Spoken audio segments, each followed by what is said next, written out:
ఫోన్లో రీఛార్జ్ అయిపోయింది. నా ఫోన్లో రీఛార్జ్ అయిపోతే ఏంటి ఈ వీడియో చేయడం అనుకోవద్దు. జియో వాడు రీఛార్జ్ రేట్లు పెంచేశారు విపరీతంగా. అంబానీ గారి ఇంట్లో మొన్న వివాహం చేశారు. సెలబ్రిటీలు వాళ్ళు వేసుకున్న బట్టల గురించి, నగల గురించి ఫేస్బుక్లో, ఆన్లైన్లో గొప్పగా చెప్పేశారే. ఇప్పుడు జియో రీఛార్జ్లు పెంచేశారు కాదు కదా, మరి దానికి ఏంటి? మంత్లీ ఇప్పుడు 300 పడుతుంది, అంతకుముందు 240 పడదు జియో. ఇయర్లీ ఇప్పుడు 3590 రూపీస్. పోయిన ఏడాది 1017 రూపీస్ ఎంతో పడింది. ఏంటి ఎంత తేడా ఉంది? ఇది 1 రూపీ 2 రూపీస్ అనుకోవచ్చు. మనలాంటి మిడిల్ క్లాస్ వాళ్ళు ఎలా అండి వేసుకునేది జియో రీఛార్జ్లు?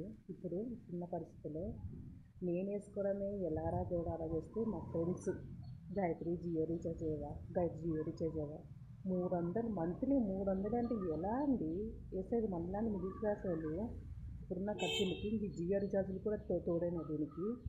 ఆయన మటుకు వాళ్ళ పెళ్ళికి వచ్చిన అమ్మాయికి పెళ్ళికి వచ్చిన సెలబ్రిటీస్ కోట్లలో బహుమతులు ఇవ్వడం, బట్టలు ఇవ్వడం అన్నీ చేశాడే. మనలాంటి మిడిల్ క్లాస్ జియో రీఛార్జ్ ఎలా వేసుకుని ఎవ్వరు మాట్లాడరు అసలు. ఎవ్వరు ఏ సెలబ్రిటీ మాట్లాడలేదు. వాళ్ళకి సెలబ్రిటీస్ వేసుకుంటారు, వాళ్ళ దగ్గర డబ్బులు బాగా ఉంటాయి, వాళ్ళు జియో రీఛార్జ్ ఎంత పెంచినా వాళ్ళు వేసుకుంటారు. మనలాంటి మిడిల్ క్లాస్ పరిస్థితి ఏంటి?